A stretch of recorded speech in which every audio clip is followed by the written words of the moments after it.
Okay, so the Very Fitness Podcast. So today I'm going to talk to Paul Tierney. We're going to talk about basically how the gyms are currently at the moment, how they've coped since COVID-19, and we're just going to basically talk about what's probably going to be new in 2023 and how the gym industry is moving along and what changes might see when it comes to gyms, if it's commercial gyms, private gyms, or small one-to-one gyms. So, Paul, would you like to tell them basically about your background? My name is Paul Tierney.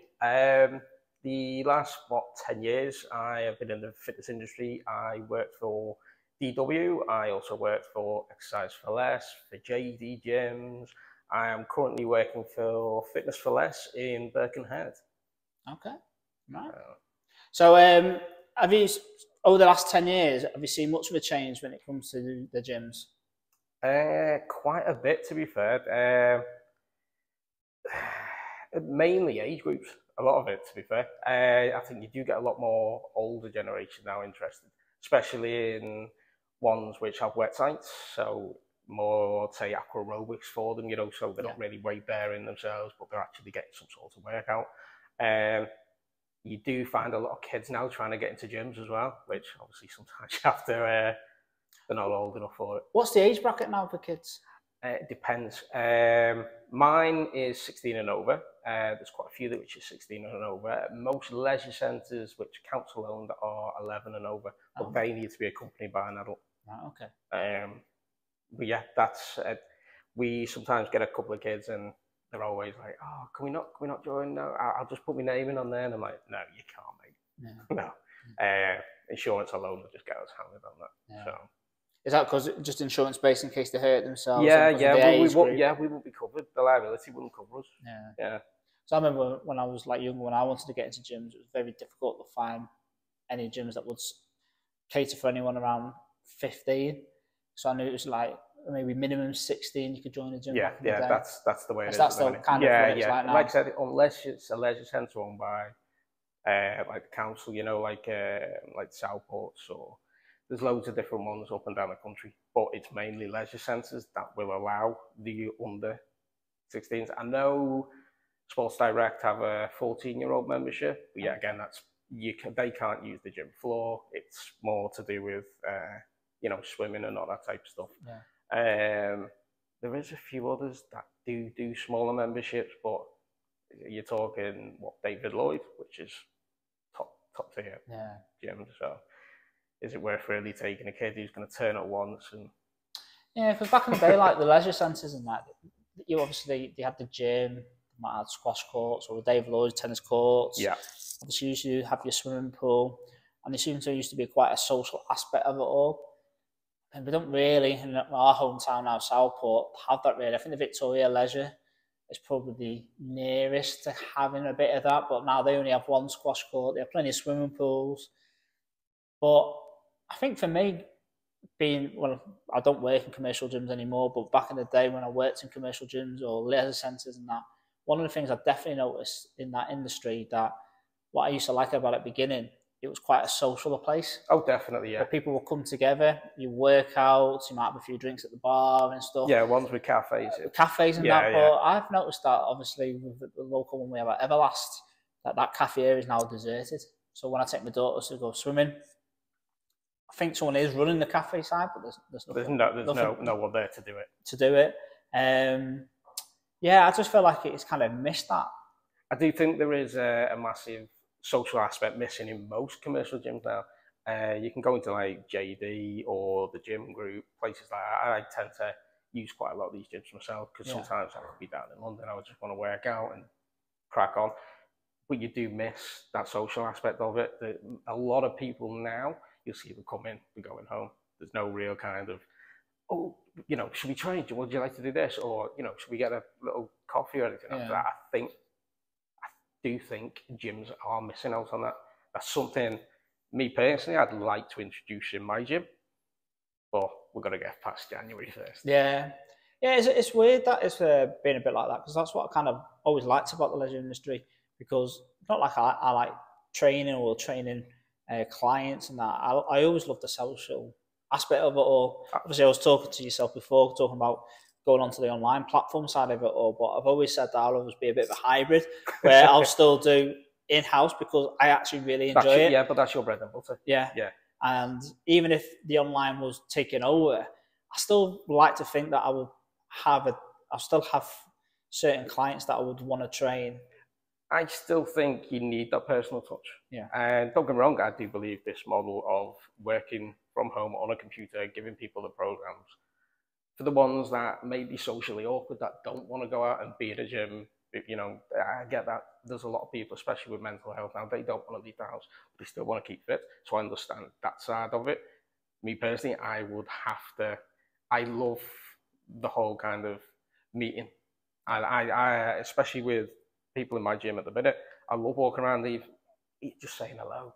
I've got, how old is he? 76, name fella called Daniel, comes in, all he says is just making sure my heart's pumping. Yeah, Loves it. And you know what, I love going to speak to him. Yeah. And I like that. Me personally, I could, because I've obviously done the gym stuff for quite a few years now, I couldn't, me personally, go to just doing the computer side. I would hate it. No. Oh, I wouldn't know. I mean, obviously in lockdown, there was a lot of Zoom and stuff. I didn't like it. I think it was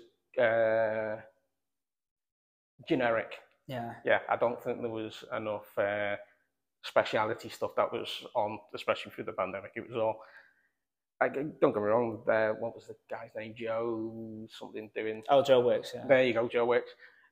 Everyone was like, oh yeah, I'm doing Joe Wicks today. And I was like, all right, okay. But does that suit what you're meant to be doing? No. No, it doesn't. No. Yeah. Everyone's different. I mean, first of all, I mean, my niche is for clients is to build muscle, yeah, and reduce body fat. Now, how I tend to do it is get muscle on most people. Now, not to turn people into Arnold Schwarzenegger or bodybuilders, anything like that. It's just purely just to put as much natural lean mass on as they can. Bringing the BMI down. And that. Yeah, that's it. And then basically try and help them on their food habits and lifestyle choices. You know, back in the day, I used to spend a lot more time on nutrition. Now I spend as little and get better results because of what I do. I think it's better just trying to approach the whole lifestyle approach. I think everyone knows what and what not to eat. Some people don't, but majority of people do. Yeah. And for me, it's about getting them on a program they can build muscle and they can enjoy. So I think from an online point of view, like you said before, you know, maybe we're going to dive in a bit more about gyms. Maybe with the online stuff, I'm not seeing as many people going through gym doors these days. But even if I'm obviously going to start doing more online personal training, I will still encourage people to go to the gym than train at home. Now, if you have no access to get to a gym and you have to look at for a home program, then yeah, I would work on that. But I would always encourage that client to go and to do weights because there's more variations we can do. There's more challenging aspects we can do. A certain client might have certain difficulties, if it could be injury or movement or flexibility. Certain limitations. And especially online because, you know, I was listening to a podcast before with this trainer talking about like hinge movements and trying to get people to squat. You know, it's very, I mean, if someone's got a little bit of experience in that, you can get them to barbell squat straight away and maybe get them to squat at a good level. But a lot of people tend not to be able to squat properly. And it's about really instructing that person and taking them through like a periodization where it's like body weight to start with and build them up to that. And it's very, very difficult to teach certain compound exercises, which is going to have a lot of benefit for a person by explaining it. Now, luckily enough, the software I use has video demonstration and it has teaching points and that, so we can work around that. But I think for me, it's better being in a gym to learn from that because you've got other people around as well. You know what I mean? I couldn't agree more. The amount of, and still now today, I can walk around my gym, just do one simple walk, and I've at least got to possibly explain something to someone who's more than likely going to injure themselves. Worst one for me is when they're locking legs on.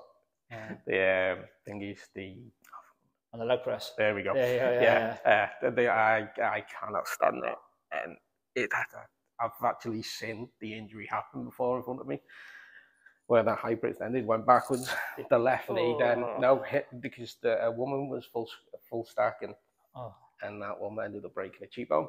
jeez. Yeah, and she tried to say the safety mechanisms were broke, nothing did. We'd explained to her a million times not to do what she was doing. Yeah. So I think first and foremost for me, it's more about safety, making sure people are gonna, which is why I think it's important for people to be in a gym.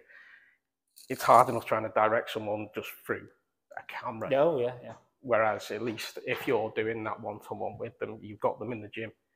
They could have a small little arch in the back, which is causing them pain, and they don't know it until you're actually watching them. This is why I think being in a gym is so much better than that home platform for people. I don't like it. Yeah, well, that's what I mean, because hopefully you will have someone. I mean, you might get some people telling you you're not doing it right, you're doing it a certain different way. I remember I did a workout, I put it on social media, and the guy was like, "You're holding the bar too high on your shoulders." I said, "I'm not holding it right on my shoulders. I'm holding it exactly where it needs to be, resting in the trapezius muscle. Yeah. So there, it needs to be on your lower back." I said, "No, that's a powerlifting squat. I'm not doing a powerlifting squat." You know what I mean? I haven't got enough weight on to know it to do it like that. But so you can sometimes some people could advise you a bit wrong and all that. Yeah. But most of the time you would have people there that could spot and make suggestions and that. Of course. Even myself, sometimes I video. It's funny enough, when I was doing my squats, I video recorded myself this morning doing some squats. So I thought I'd throw that as a bit of a postural thing. This is what I'm doing today, blah, blah, blah. And when I actually looked at the video, I thought, oh, actually, my elbows are too flared out.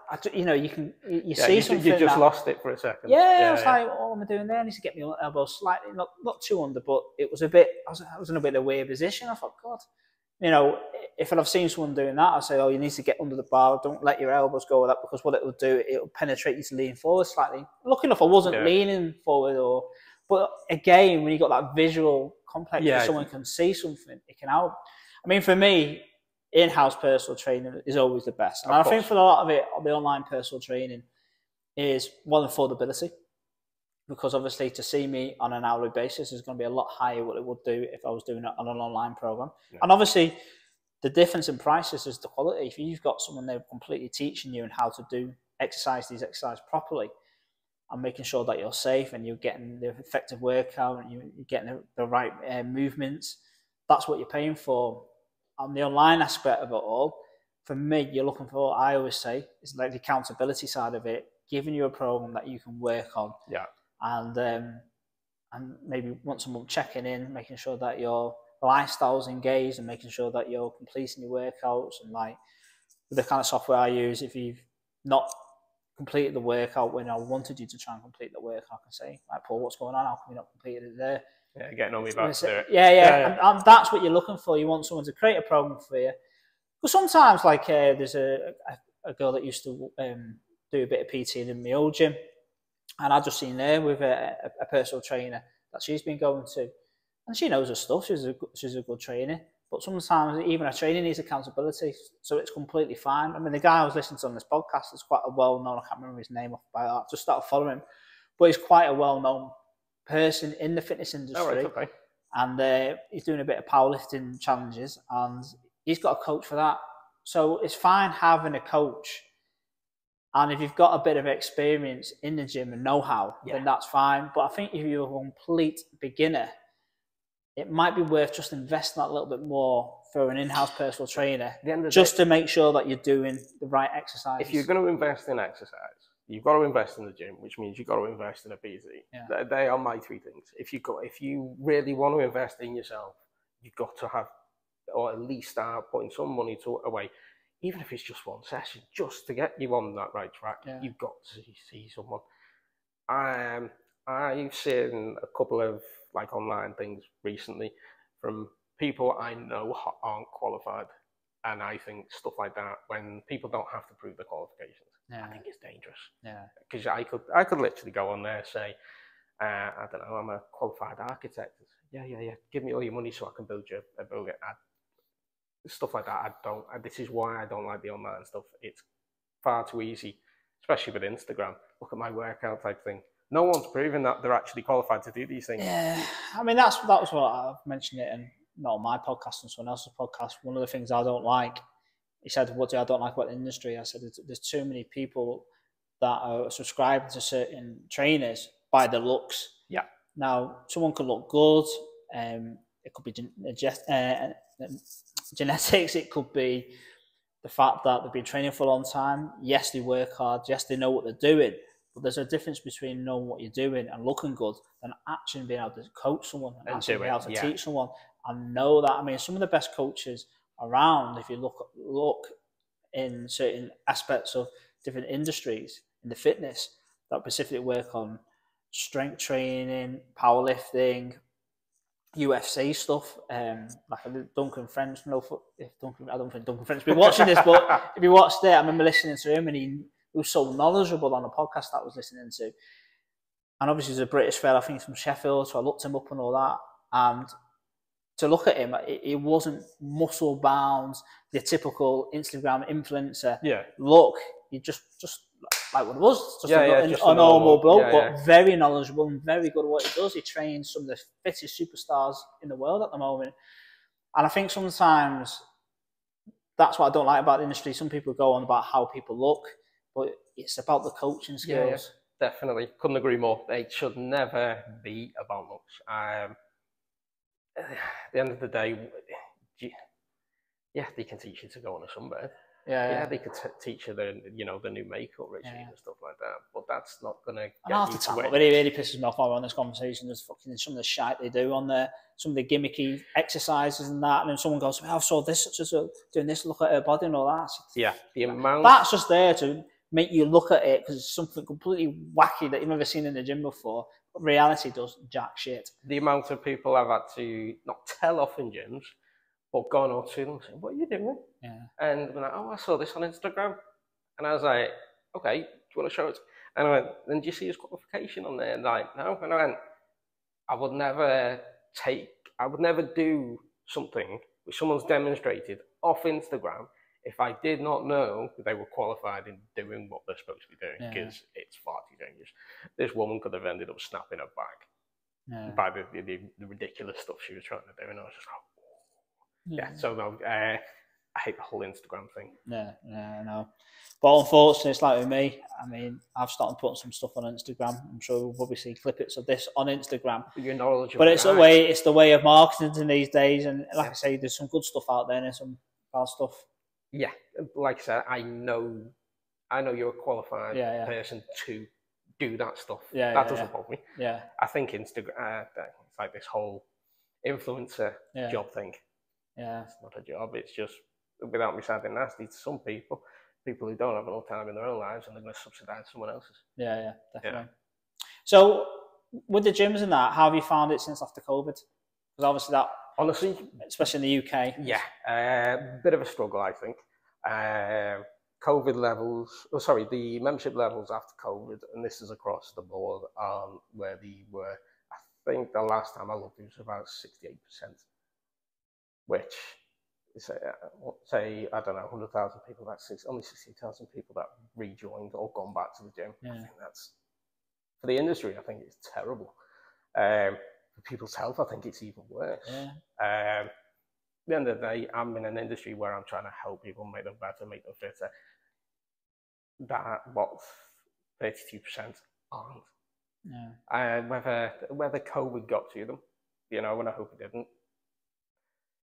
It could be, but there's a lot of people still today that will never return to a gym just because of the pandemic. But I do think a lot of gyms are going to start swapping the way they run. Me personally, I don't see the wet sites probably staying all that much longer. Because the cost must be so much more now. Exactly. I don't see that happening. If it does, it'll be more of a maybe mid-market premium type gym than your budget type gyms. But it has. It's been, even for me, I've never struggled within the gym. I've always been able to hit targets, all that type of stuff. But currently, after the pandemic, I've hit a few targets, but nowhere near enough. It's been, like I said, it's difficult, and you're trying to figure out new ways of encouraging people just to get back in the gym. Yeah, I mean, it's true. I mean, before the pandemic, considering it's just a one-to-one gym, we did small group PT, and I think the small group PT was only 7 classes a week at the maximum we ever did. with that included, we were doing about 80 sessions a week. I mean, a couple of other trainers we had at the gym. And obviously since then, when we reopened, we kind of came back up to about 70. And then we had the second lockdown. And that was the killer. I think that was the killer for a lot of people, really. Yeah, there was a lot after that. Yeah. And since then, yes, I'm probably doing 35 to 40 a week. Before we came on, we were talking about obviously getting other trainers has been quite a difficult thing. But even I feel like if I had another trainer, I don't have the same knock on the door effect. Now, I was quite fortunate that I never really had to do any marketing. I'm probably doing more marketing now because I'm trying to go from online outreach to clients. Is your marketing more through like word of mouth? Word of mouth, yeah. Word of mouth is obviously the biggest thing.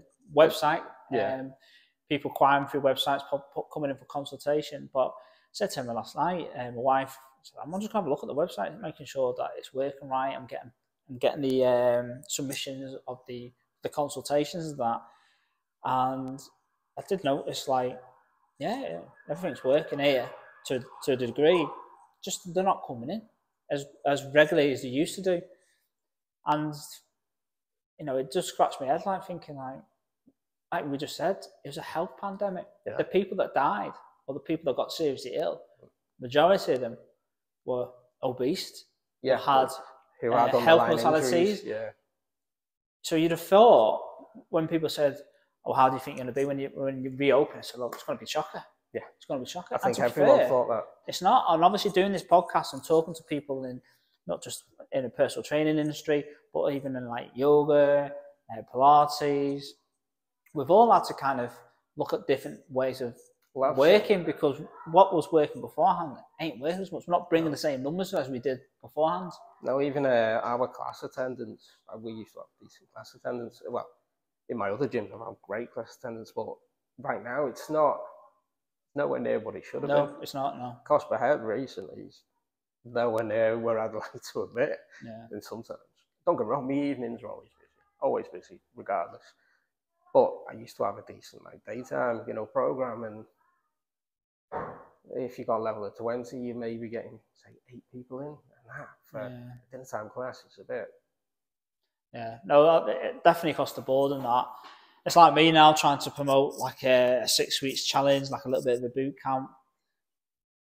I mean, I think a lot of probably my issues at the moment is probably, apart from the very early start one, because I'm on my own, the only time I could fit an evening one was quite late after my one-to-one clients. We're talking about 8 o'clock at night, so I think a lot of people are shying away from that time slot. But again, just that's definitely something that I've noticed. How much time do you actually spend, here, if you don't mind asking? What, PTing or? Oh, no, just in general. How much of your own time are you invested in being in this building? Time-wise, well, I'm lucky enough because there's not that much to set up when I come in here. It's all done. So I'll probably, whatever clients I've got in now, 7 to 8 hours a day, I tend to be in here, to be fair. But I'm having to invest a lot of time in social media and marketing and that, to a point where I've probably, obviously doing these podcasts was going to start giving me a lot of content. And when I've got the odd time, if I could do a video or a tutorial of how to do a bench press, but I started trying to do that. I think I've done one exercise, which is how to do a squat. I've not been able to do the others because, like I said, I've done here 7 to 8. I'm obviously a family man. I've got 2 little girls. I've got one on the way. Yeah. I get a lot of flack sometimes from everyone because the life of a PT, you're working in the morning, you're working in the evening. My downtime's in the day when the kids are at school, which is great. I can have a workout, do a bit of admin work. I try and do a bit of social marketing in that way. But yeah, I found, like I said beforehand, before the pandemic, I had 2 other trainers, and actually I'd only probably PT 25 hours at the time, and I'd probably spend another 10 hours doing admin. I didn't really have to do much marketing. I think the only kind of marketing we do is just keeping the website up to date. Yeah. Just things like that. Just putting any testimonials, before and after transformations on there. I think that's key, having testimonials. Yeah. Yeah. I think that's very key. For any type of gym. I think that's key. Even in your setting, because obviously your setting is a bit different to, like I said, your commercial side. Yeah. I think testimonials are fantastic. Well, the funny thing is, I've got a lot of testimonials and I've got a lot of before and after pictures for, for a very small one-to-one basic gym in a small town like Southport. I jokingly say, like, if you actually look at my testimonials and my before and after pictures, talk about people like Joe Wicks, I've got more. Yeah. And that would not surprise me. I've got more. But I don't know. I think that's the problem with this industry. Yes, you do get a lot of people from word of mouth, and the fact is, I work with my wife with the beauty, we can pass on clients to each other. Yeah. But sometimes a little bit is a bit of a popularity thing. I find sometimes with trainers these days. And I said the problem with me, I used to be quite popular because I used to go out being a party animal. These days, I haven't drank for over 6 years. I'm probably a bit of a boring bugger now. That last time you had a drink? Yeah. My wedding. Yeah. But then again, I don't really drink anymore. No. You don't, as you get older, your life gets busy. I used to love a party, though. Yeah. Well, so did I. I mean, my nickname was Party Boy for a couple of reasons. One, because I used to get butt naked, and the second, because... I'm pretty sure we had the same idea. Yeah. And then, second of all, because if anyone wants to go out and you wanted a token friend, I'm the man. You know what I mean? So we were exactly the same. And because of my lifestyle like that, you get to know a lot of people because you socialise a lot more. Even though I've never PT'd in a commercial gym, I've done a lot of classes in commercial gyms. So you get to know a lot of people from that. And when I used to do that, I used to feed a lot of clients from like my spin classes or my boxer size classes and stuff like that. Whereas now, because I'm such a one-to-one, and because I'm very lucky that I've got a very loyal clientele that have been with me years, I mean, some of them have been 5, 10, a lot of them coming up to 10 years.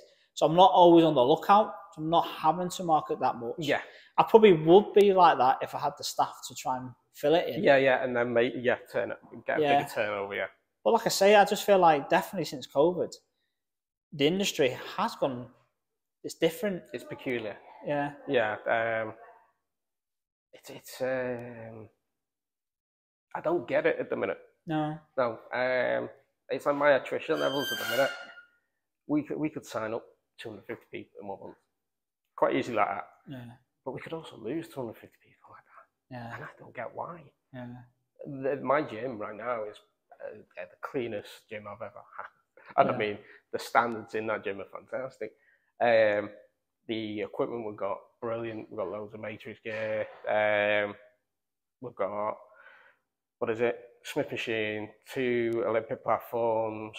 We've got ski eggs, assault bikes, watt bikes, loads of treadmill. We've got everything in there. And yet, like I said, the way it's been after the pandemic, I've never had to get 250 and lose 250 at the same time. It's really, really, it's hard to try and find if you're going wrong, because we do exit surveys and stuff like that. And people are always putting, 5-star, it's great, clean, staff are great, all that type of thing. And you think to yourself, why are you leaving it? I don't know whether it's because obviously the cost of living's now just taking another effect on top of us. Like I said before to you, my electricity bill in my gym has gone up nearly 3 times, or 3 times as much as it has been, which for a gym within its first year, that's ridiculous. But it's a very peculiar time, I think, within the industry. Don't get me wrong, there's still loads of companies which are thriving, say like your Pure Gym, your Gym Group, JD. They're all thriving. They're opening new gyms all the time. You got your new kids on the block, which is now Everlast. I say new kids. They were a small set, but obviously since DW went, they've taken over most of DW sites. Who else have you got at that type of level? You got your David Lloyds and stuff like that, but I'd say your more premium type of things. Then you got Bannantines and stuff like that, but yet again, the Virgin still got. Are they still Virgin gyms? Active is still going. I think the nearest one to us is Manchester, though. Right. But yeah, it's one of them. My director that I work for at the minute is currently opening a gym in Soho, but he's not put it under this umbrella. He's called it Top Notch, which apparently Top Notch gyms used to be out in the 90s. And what he's going to try and do is build that mid. It's going to be like between mid and premium. No. not entirely a premium market, but try and get that mid-level in. Yeah. I think that's where the game is at the minute. Yeah. Is to be at the mid-market. I think the budget gyms, with most budget gyms being non-contract, the amount you can get in, you're losing straight away as well. Yeah.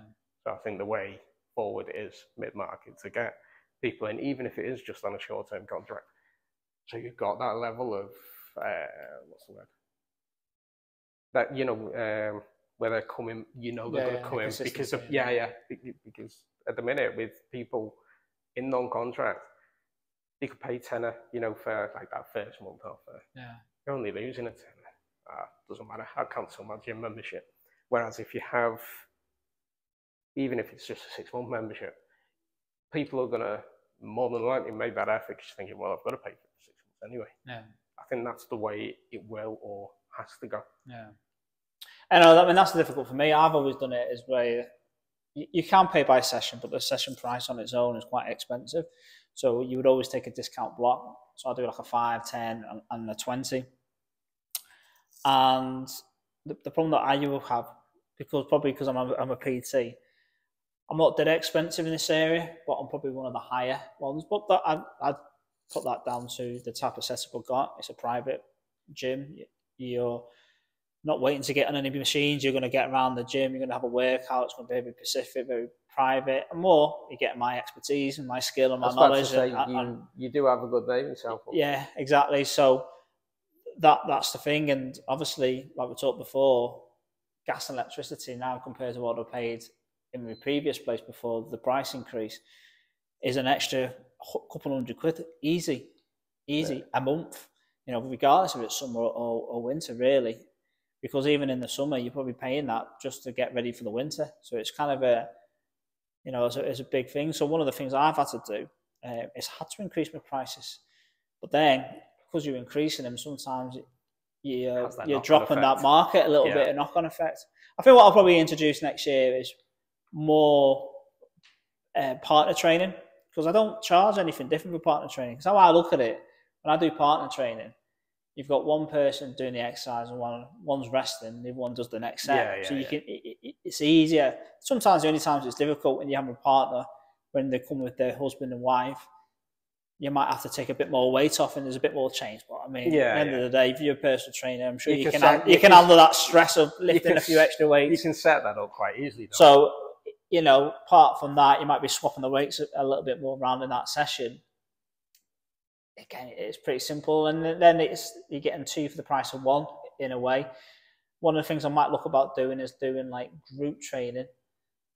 Problem that I have at the moment, I haven't got the staff to have anything set out. So what I might do is there's people that want to do personal training quite afford it on their own, but can contribute into a group and setting. Yeah, in that environment, we can do it like that. So that's something I'm looking at.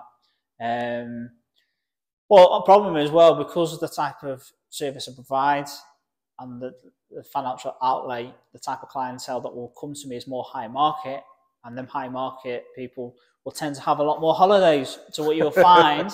Your drop happens a lot. You have often. A drop. So it's like another thing, because I'm on my own, I'm like, maybe something I'm looking at, unfortunately, clients listening to is putting a retainer in some of their sessions, because the type of clientele I got, they could go away for 2 to 3 or 4 weeks and leave couple of sessions open, where it's hard to put people in, because with PT, really, you don't just drop in and drop out. No. I will always say to a lot of my clients, at the very minimum, I want 2 sessions a week. Now, like we said before, if I've got someone coming in and only do 1 session a week with me, but I'll go in a member at a commercial gym, and they can do the other 2 sessions.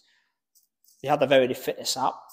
The workouts there, they can do 1 workout with me, and the other workout they can do on their own. Yeah, so that you know where they're up to. Yeah, so you've always got that, and that's probably something I need to explain to people that potentially would like to come here and get put off by the price, that because I'm asking for them 2 sessions a week at the minimum. Purely that's so I can get you results. I think that's more than reasonable, though, as a PT. Like you said, to get them results that you can get for them. Yeah. I think 2 sessions is more than reasonable. Yeah. I mean, that's one thing I pride myself on. A lot of my before and after pictures, a lot of them are just 2 sessions a week. Is that it? Yeah, 2 sessions a week. Um, Oh, mind, I've had a good look at them as yeah, well. yeah. All of them are 2 sessions a week. Some of them might be 3 or 4, but to be fair, like I say, if you actually average it over the 12-week period, because every program I do is for 12 weeks, and then we'll move on to another Yeah, because you got to, cycle of 12 weeks. Like I tend to, what I do is, which I've been advertising online, is do a strength and everything's hypertrophy, everything's to volumize the muscle and build muscle. So we'll do a strength phase with hypertrophy movements. We're going from a low rep range of 5, so no more higher than a 12 rep range. Then we do more hypertrophy, so we're working the typical 8 to 12 repetitions on certain exercises. Obviously, for the arms, smaller muscles, we might go slightly higher. And then on the endurance one, we can go for as many reps as you can do, but more higher rep range from that. And you go through them cycles. So over them 12 weeks of period, because of the type of clientele I have, they might be doing twice a week. Or I think there's a couple of people might do 3 times a week. It still works out twice a week because they'll probably miss somewhere. illnesses, holidays, kids, work commitments, kids, all them type of things. So, but most people that sign up to me, I try and get them twice a week, and I just try and get a time slot that they can stick to. And that's why I was talking about maybe holding a retainer for them times if they're going to go away for 2 weeks. Say right there, because I think, like in my industry, and I can imagine in the gym industry, it's making sure you're getting that monthly payment coming in. Yeah. Because, like I say, the bills are going up, and the mortgage needs to be paid, or the rental needs to be paid, the gas, electricity needs to be paid, rates needs to be paid, water needs to be paid. If you don't, they start sending you red letters and stuff like that, and it's a bit of a nightmare. Yeah, tell me about it. I have a look at them letters every day. Yeah. And don't get me wrong, everything gets paid when it's supposed to, but sometimes when you look and your electricity was, like I said before, £1,800, and now you're spending $4,880, you're like, oh my God. It's stressful. I get it. That's part of business. I think every business has that kind of parcel. But I think what's been the worst for this industry was how COVID's had an effect. Now, it could have gone 2 ways. It could have killed a lot of business, which I think it has done. Oh, yeah. But also, it could have boosted a lot of businesses. And unfortunately, I think when we're coming out of it now, maybe things might change in 2023. That I feel like it's killed a lot more than. Well, you've got no DW anymore. Yeah. You've got no exercise for less anymore. Oh. I know during the pandemic that Total Fitness were putting an IBA as well. Yeah. As far as I'm aware, they're coming out or have come out of that, which they were not the 3 biggest players, but they were 3 big-ish players, especially in this end of the country. Yeah. Because obviously Total Fitness is northern gym anyway. Yeah. Your exercise for less was up and down the country, hit and miss, depending on which gym you're in. Some were good, some weren't so good. Your DWs, they obviously, anything outside the M25, everyone knew them. Anyone inside the M25 was known as Fitness First. Yeah. Now don't get me wrong, Fitness First is still going, but not for long. Not from what I'm hearing anyway. Yeah. But yeah, no, it's had so many decent companies that I can remember over the past 20 years have just disappeared. Yeah.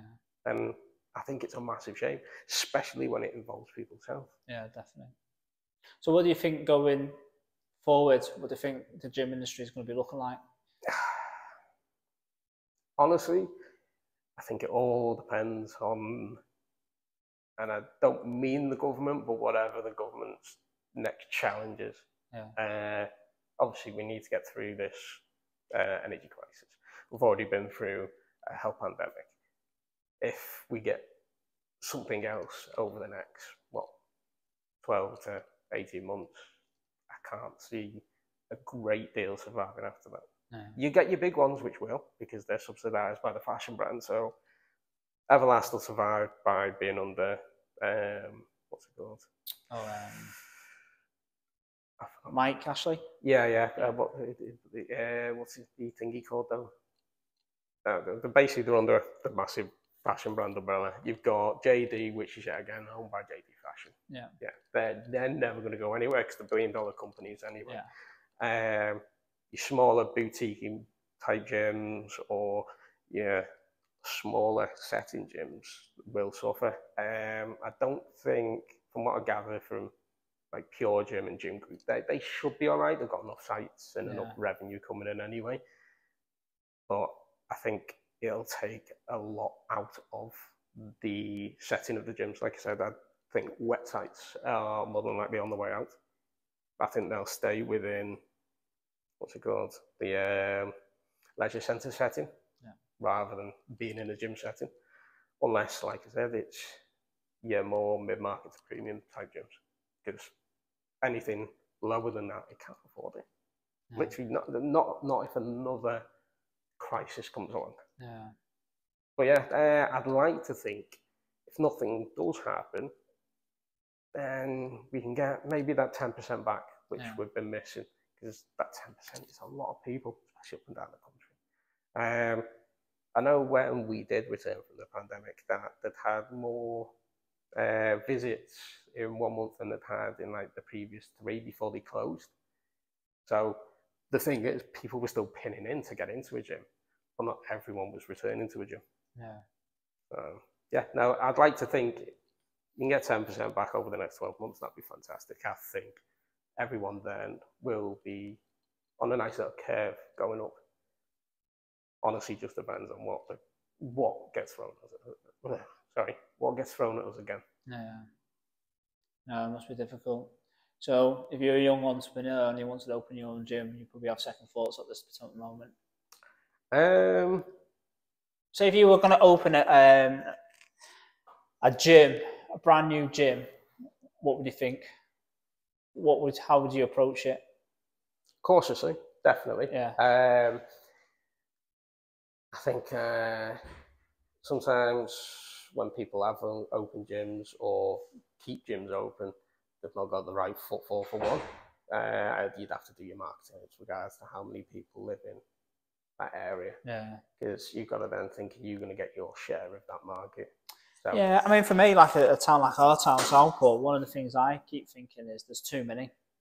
Especially in my thing, there's too many little boutique type of gyms opening up. Yeah. And I think I'm quite lucky.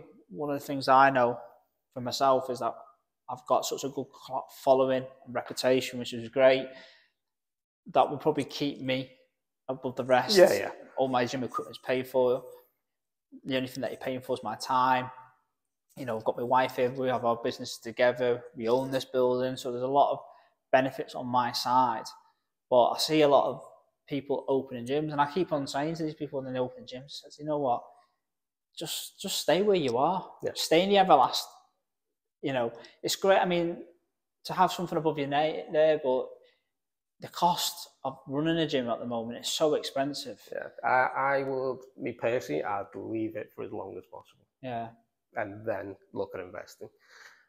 But like I said, you've got to have the right place as well. Unless you've got a total unique selling point. Yeah. Which, you know, every gym needs to have the USPs. Yeah. You know, like I say, I think our unique selling point for me and Emma, and the reason why both our businesses do well is the fact this is fitness and beauty. Now, they do come together. It's a great USP, mate. But, you know... Don't forget, DW used to have that. Yeah. And you don't know. Yeah. It's like, if it's on a personal level, just for very fitness, is be what you want to be, is our little motto kind of thing. But our motto as a business together for me and Emma is look good, feel good, because you tend to come here to look good and feel good, really. So it kind of works really well from a marketing point of view, from Verity Fitness and a beauty type of thing. And that's why I keep on saying with the Verity Fitness side, the reason why you see my little face on my Verity Fitness page now, because it is about me, really. And it's more another element of the business where I'm going on more of an online market. And that's what I'm doing it for.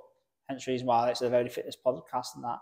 And hopefully, the reason why I will keep it Verity Fitness is maybe one time we might go to a stage where I might expand into doing like a small boutique gym where it's a standalone thing. Yeah. Where I've got other personal trainers I can pass my knowledge and my guidance to help them grow.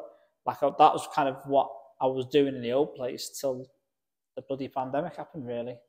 You know, I was more taking a back seat, still doing the odd PT with the clients I've had for many years and trying to train up the up and coming. But the funny thing is now, you can't get an up and coming trainer coming through the doors.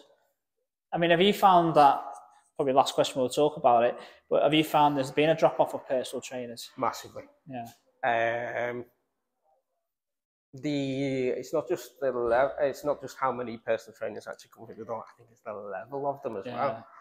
There's so many people now that have literally just qualified, and so you've got to then spend. And I don't mind doing this because I'm one of them people that believe in training someone to make them better. Yeah. I love doing that. If there's anything I do like, it is making people, say, from being, say, front of house staff to a manager. That's one thing I've always prided myself on. Yeah. I've done it in every gym I've been in.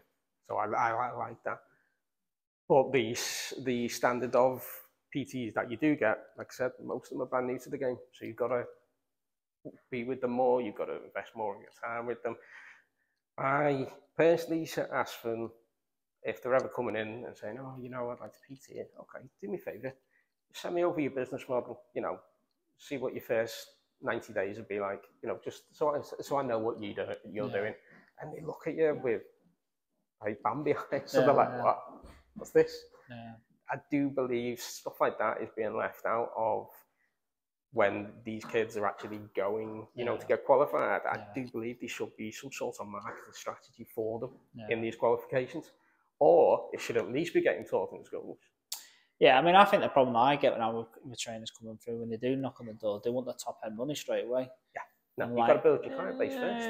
No, you know, because back in my day, you probably would work as a fitness instructor or class coordinator to a certain degree, and then you'll go into the personal training aspect of it all. Yeah. Obviously, they get taught these days, and we had this conversation with Mike Wardle from Oral Gym, and we were saying like, because there's no fitness instructor, and they say this is how amount of money you make. They go in there and they think they're going to make this type of money, and I think now it's harder because they're not. No. Plus, they haven't got the experience. No. But unfortunately, I think the market now in most gyms, they don't tend to have fitness instructors anymore. See, the thing is with most corporate places now, most managers will get what's targeted on having as many PTs as you can. Doesn't matter how many members you got. If you've got 15 PTs, you're charging them what, £400-500 a month. Yeah. You've got that revenue coming in already just before they even start training people.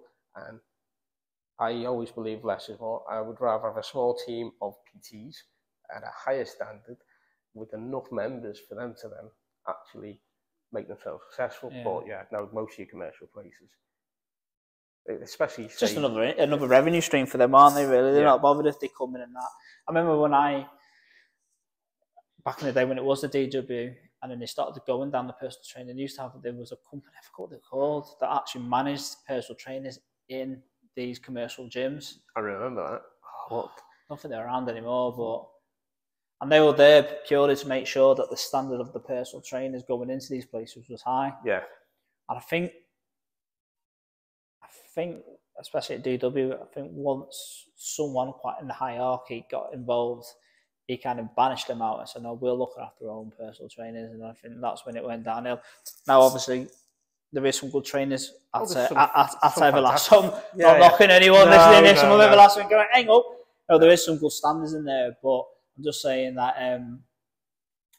they just don't have that natural accountability of making sure that they're clued up, they know what they're doing.